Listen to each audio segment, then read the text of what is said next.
Hello à tous et bienvenue sur la chaîne de Cardita Crypto, ou plutôt bienvenue à ETH CC. CC, c'est pour Community Conference, et donc cette année ça se déroule à Cannes. L'année dernière j'étais allée faire ETH CC à Bruxelles, je vous avais même fait un vlog que je vous mettrai juste ici, mais cette année on fait un format un peu différent.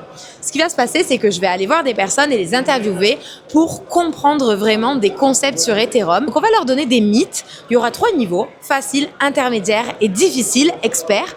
Et on attendra qu'ils nous donnent des explications pour nous expliquer pourquoi ces mythes sont complètement faux. Suivez-moi durant cet événement. On y va. Let's go. C'est parti. Hello Benjamin et bienvenue sur la chaîne de Cardita Crypto. Alors aujourd'hui, je pose des questions à propos des mythes sur Ethereum à plusieurs personnes qui sont présentes à l'événement de THCC à Cannes. Okay. Depuis que Ethereum est passé au staking, on ne peut plus le miner et donc ça a perdu de la valeur. C'est un mythe, je rappelle. Je pense que tu es d'accord avec ça. Est-ce que tu peux nous expliquer, nous démonter ce mythe-là? Pourquoi les gens pensent ça? Et puis pourquoi c'est pas vrai?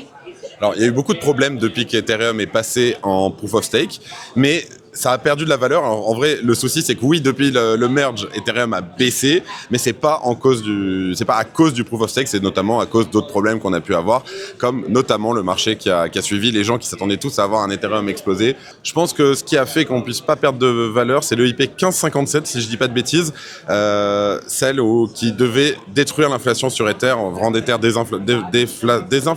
déflationniste, un des deux, à vérifier. Tout simplement, on se rend compte que 3 ans après, Ether est encore inflationniste. Ça a mis un coup au moral des troupes, à mon avis. Donc c'est faux.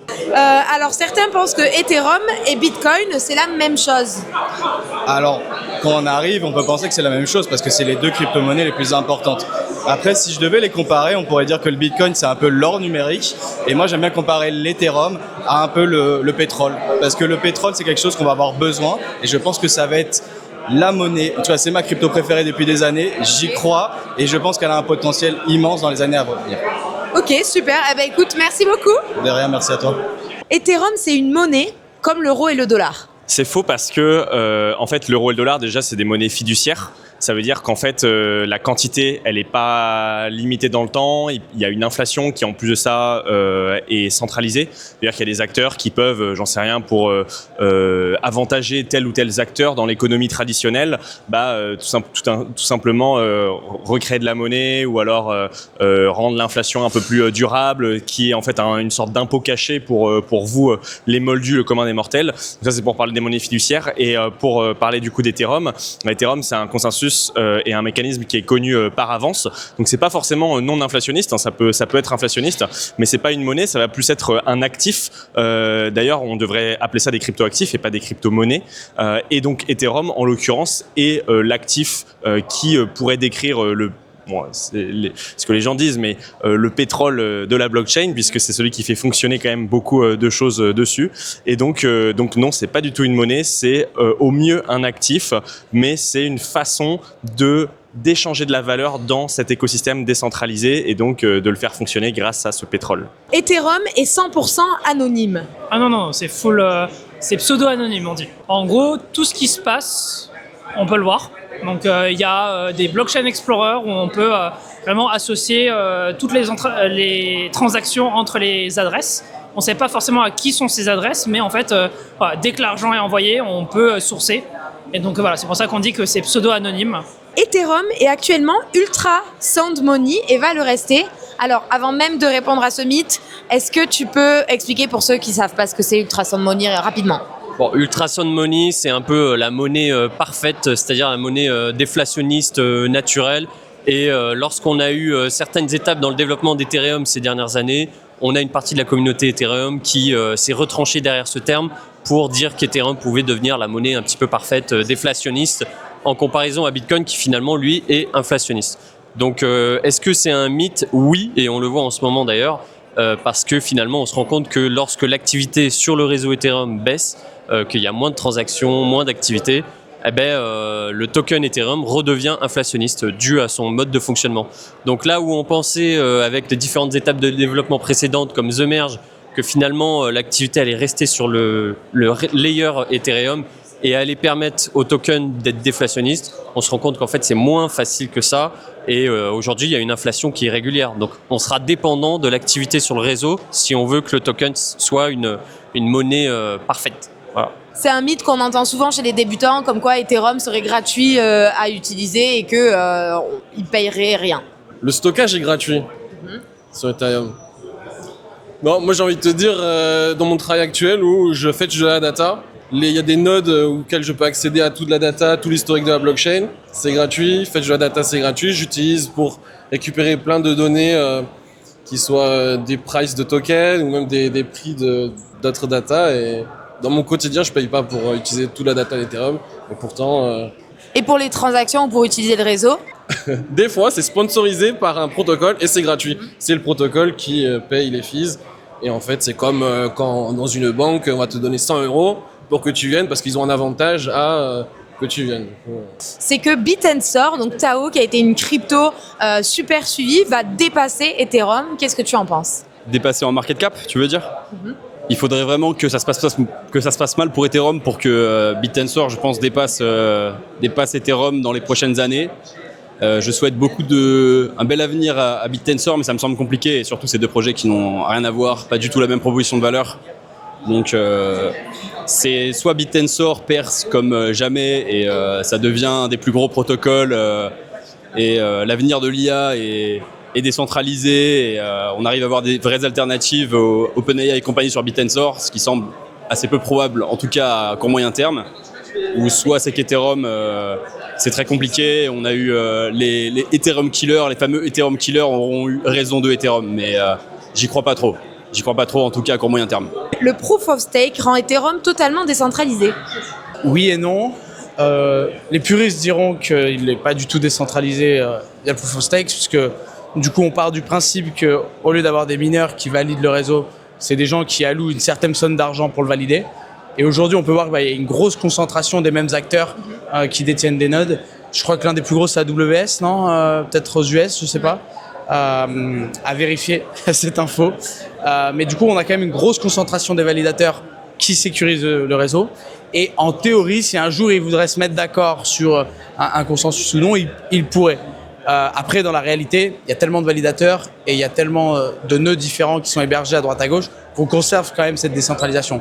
Mais ça ne devient pas celle de Bitcoin qui est pour moi reste le modèle unique de décentralisation aujourd'hui qu'on peut avoir dans la crypto.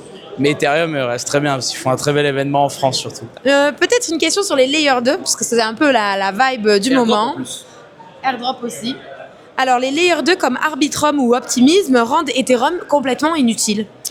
Non, je pense que c'est totalement faux. En vrai, aujourd'hui, le Layer 1 Ethereum, il a connu des gros problèmes de scalabilité. Et pour ceux qui ont connu les précédents cycles, pour effectuer une petite transaction sur AAV ou Uniswap, on pouvait payer jusqu'à $200 de gas fees, ce qui était très cher. Et en vrai, pour le commun des mortels, c'était pas faisable. Du coup, le Layer 2 offre une scalabilité justement à Ethereum parce qu'il permet à des petits utilisateurs de venir, entre guillemets, utiliser la sécurité d'Ethereum en effectuant des transactions sur une seconde couche et du coup en payant des gas fees qui sont ridicules. Quand on prend par exemple Base, Optimism ou Arbitrum, les frais de transaction ils sont de l'ordre de quelques centimes, ce qui sont totalement abordables pour un petit porteur, un petit portefeuille, quelqu'un qui souhaiterait découvrir l'écosystème DeFi ou minter son premier NFT. Et du coup, c'est une solution intéressante. Du coup, non, au contraire, je pense que ça va rajouter de l'utilité à Ethereum et ça permet simplement à des gens de venir découvrir la blockchain à moindre coût. Tous les roll-ups sont sécurisés de la même manière. Alors c'est un mythe, c'est une assez bonne question. Tous les roll-ups ne sont pas sécurisés de la même manière. Faut savoir qu'est-ce que c'est un roll-up déjà de manière assez simple. C'est une entité qu'on appelle aussi L2, qui est du coup une chaîne au-dessus d'une L1 et qui va du coup packager des transactions pour les envoyer sur la L1. Et ce système-là, du coup, est plus ou moins sécurisé, fonctionne d'une manière plus ou moins différente.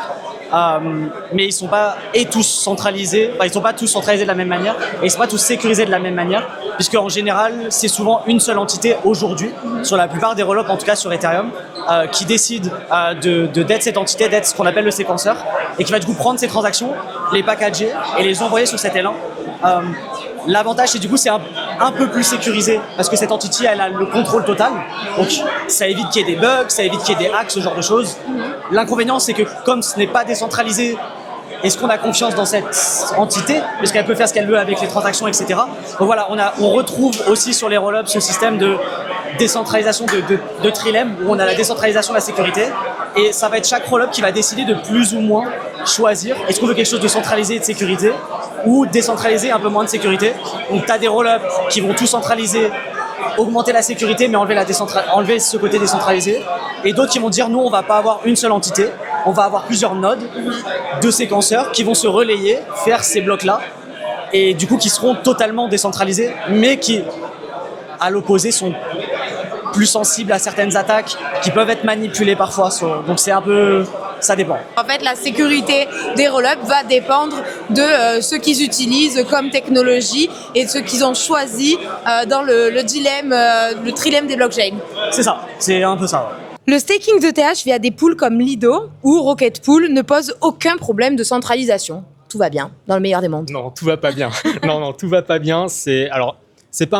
Ça peut être un énorme problème en soi. Récemment, par exemple, il y avait eu le problème de Lido qui s'était fait hacker un de ses wallets de son multisig, alors qui en tant que tel n'a pas causé de problème majeur, mais ça montre que si Lido à répétition se fait attaquer plusieurs fois, effectivement, il serait possible pour des attaquants ensuite d'aller attaquer tout le staking de Lido, de récupérer les ethers de Lido et de faire des tas de trucs. C'est compliqué, on va pas rentrer dans les détails ici, mais oui, la centralisation du staking, que ce soit par Lido, Rocket Pool ou même des acteurs centralisés type Coinbase, Binance, qui ont eux-mêmes leur version stakée de l'Ether, ça pose problème à long terme, potentiellement, si jamais ils venaient à se faire hacker. Les MEV bots sont sous contrôle et ne perturbent plus le réseau Ethereum.